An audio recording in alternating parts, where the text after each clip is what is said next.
I feel like you should have expected Bobby Goes Nuts to win purely because of the memes. Honestly, I thought Lupe's Revenge was gonna win with the years worth of requests around it, but no, I didn't expect everyone to go nuts over this episode.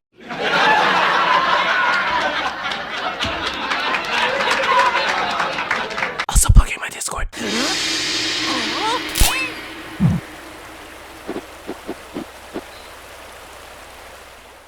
So we'll start with a sleepover at Khan's that is girls only, with Bobby and Joseph quietly observing them on their bikes. But I do have an unobstructed view of hot girl-on-girl pillow fight action from my bedroom window. Not as good as the view from my roof with my dad's thermal goggles.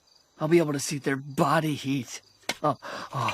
The early 2000s were a great time to be creepy and a teenage boy, so Khan goes through many rules and waivers, which ruins the mood of Connie's sleepover, as most parents wouldn't go through with this. This episode is super interesting around Khan because my perception and opinion of him changes on a 5-minute basis within this episode. Susan Clemens, is it? You forgot to initial here. Okay. Enjoy sleepover. So right now I feel like he's in the awesome category. I find his overly abrasive attitude to work here, however I do feel bad for Connie, as this episode does make it a point to focus on her friends giving her disapproving looks. I do have to wonder if this is part of why Connie may struggle to make friends. Maybe it is that, or the fact that due to a simple pillow fight, they are now all sleeping without pillows. 10 out of 10 sleepover. Bobby with the reaction times of a Flintstones vitamin gummies bottle gets caught by Connie, who isn't even mad about the fact that he's openly spying on them for a while, but would much rather Bobby save her slumber party. Remember that Bobby came out his own window, then proceeded to climb through Connie's window. He'd end up ripping his shirt and using that aspect to save the party. I wonder why he's so socially awkward. He'd be the life of any party. Shake it, baby. Oh, give me some motion. Give me some motions? Are you talking about an all-girls slumber party, or are you commentating at a professional Just Dance 3 tournament? As I said, the early 2000s were a great time to be creepy and a teenage boy. Shane Wasana-san, son of Ted Wasana-san, who is a high member of the Nine Rivers Country Club, to which Khan kisses the ground that Ted walks on, shows up seemingly out of nowhere. Shane Wasana-san doing here?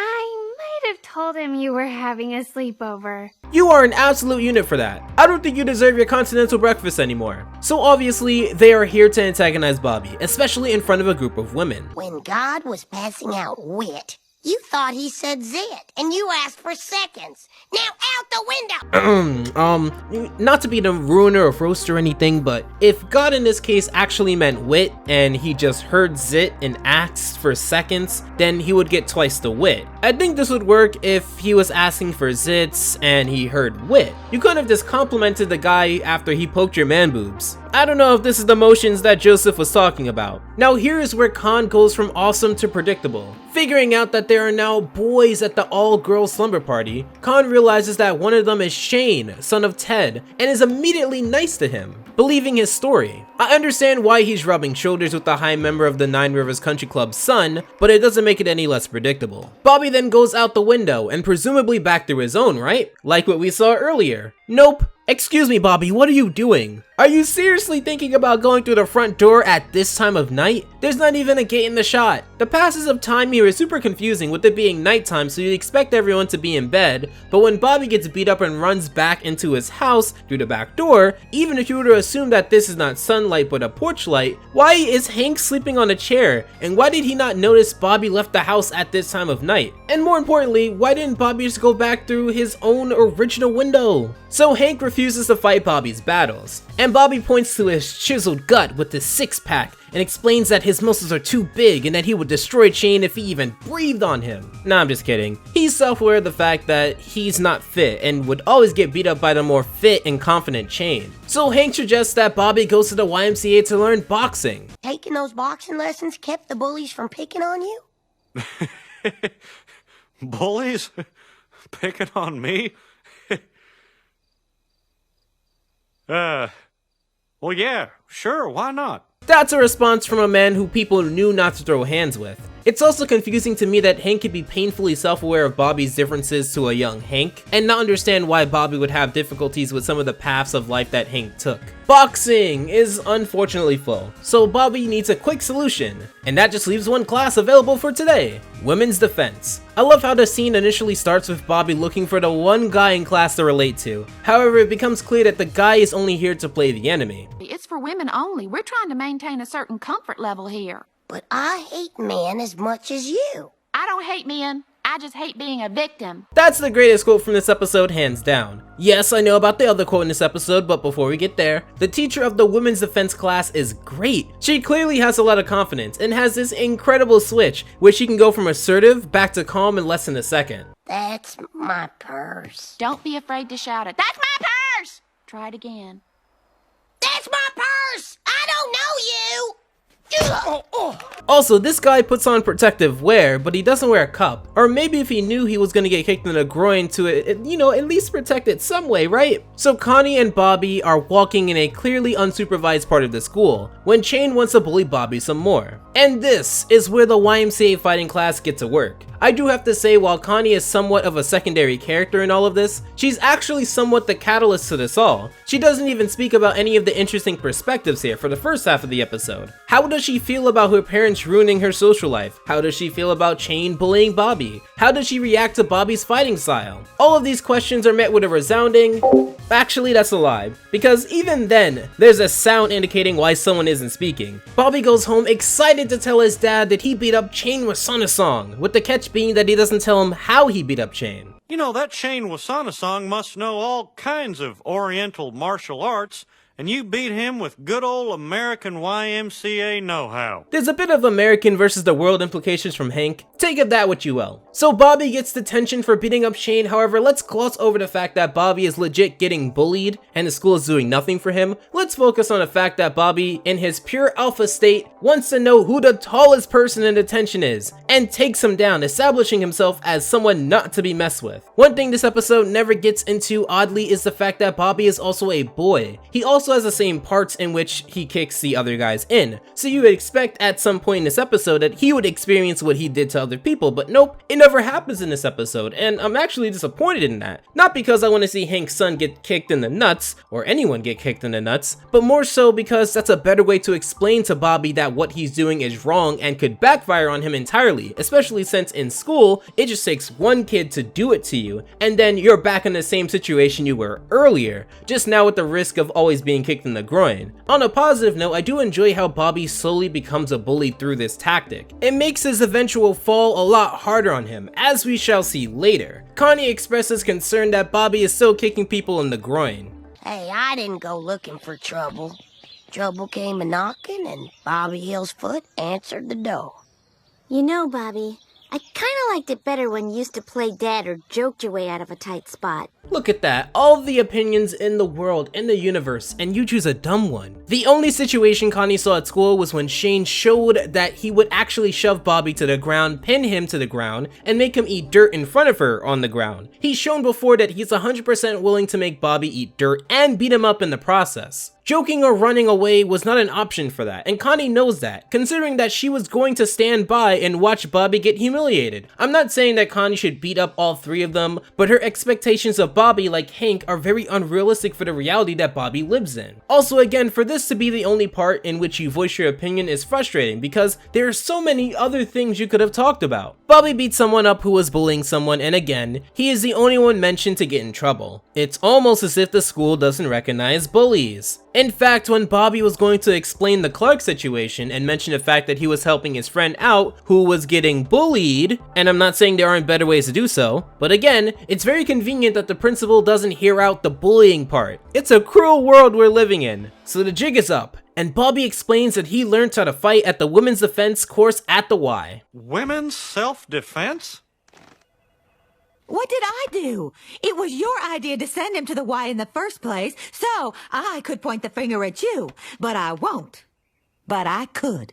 You know, she has a point.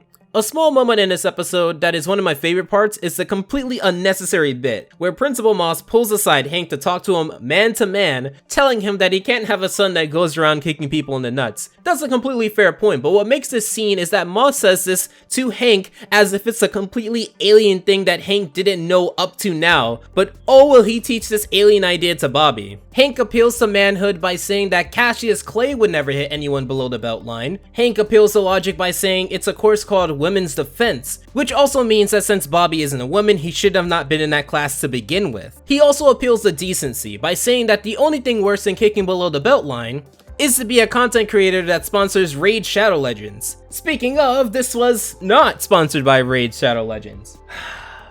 I'm really gonna miss that. And Bobby thinks about it, but ultimately ends up pushing against Hank's philosophy. Hank decides that it's probably best to teach him himself. Probably something that would have made a lot of sense considering that you, Hank, did not have to deal with bullies so much. He taps Bobby a lot, not realizing that Bobby is incredibly slow, leading to Bobby getting really mad at Hank and frustrated at the entire situation, using the one thing that he knows to work for him. And not just temporarily kicking Hank down, but hospitalizing his own father for this. But it leads to bar none the best moment of the episode. Oh, you have been kicked in the testicles. Oh. Hank in agony never gets old. Seriously, if you want to make the fountain of youth, just fill up that fountain with Hank in agony noises. We also see that Bobby is very remorseful of the situation. However, it does lead me to the question, what if Bobby hit Hank in the nose and broke it? Would Hank be upset at Bobby still? He seems to be only upset because it was below the belt, not that he was hospitalized. We get some really nice conversation about them talking about the day in which their sons became stronger than them. It's actually an interesting path to go down. Too bad it's actually stopped because Dale kicks Bill in the nuts. Funny.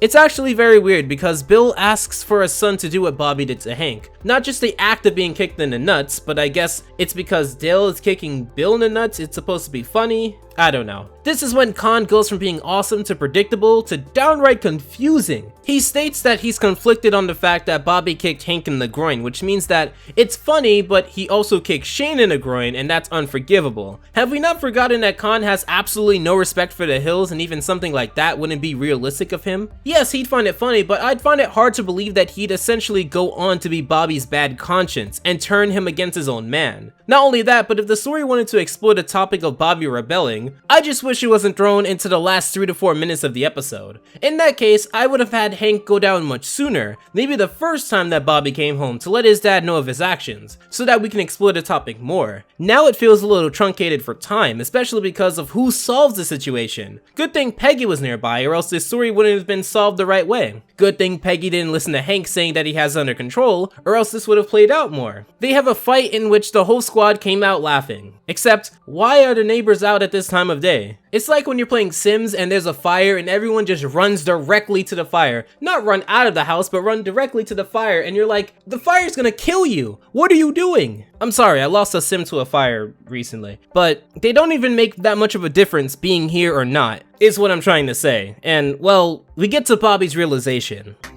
That's my purse! Hey!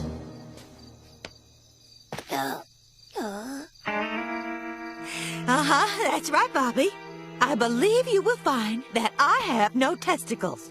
Where's your secret weapon now, huh? Well, yes, you may not have a set. You have skin with nerves, and it would actually still hurt to be kicked there. I know this episode tried to be clever and take off Bobby's shoe to make it seem like with his big toe it wouldn't hurt, but let me explain something to you. I'm not an expert in biology. In fact, I didn't take biology. I took chemistry and physics, and in hindsight, I kind of want to take biology because chemistry and physics were really just nightmares. And I don't know much about the female anatomy, but I know for sure that if you were to kick me or anyone else, gender aside, with the amount of force that Bobby did, you will feel it. But I guess in King of the Hill, Peggy learned to wear a cup. If only Peggy and that guy in the women's defense class were friends. that's a bit more believable than the alternative. Like seriously, a big toe going there? Like, I don't know. So Peggy bullies Bobby some more, and now Bobby is in his feelings, as he should be. That should have worked regardless, but I guess it's supposed to teach him a lesson about unfair battles or whatever. And not to be the moral police, but couldn't Bobby just kick more people in the nuts later on? It's not exactly like being humiliated from his mother negates the fact that it still works for him. I guess that's something that this episode doesn't want to answer, and that was Bobby Goes Nuts. This episode doesn't go balls out as I remember it to do. It's actually a pretty confusing episode. I wouldn't call it bad, it's definitely not great, however it's memorable. And if you enjoyed it more, I wouldn't argue with you. There's definitely crazier episodes, there's definitely better Bobby and Hank episodes, and there's even better con-centered episodes. So take it that what you will. Anyway, thank you so much for watching. Take care. Alpha out.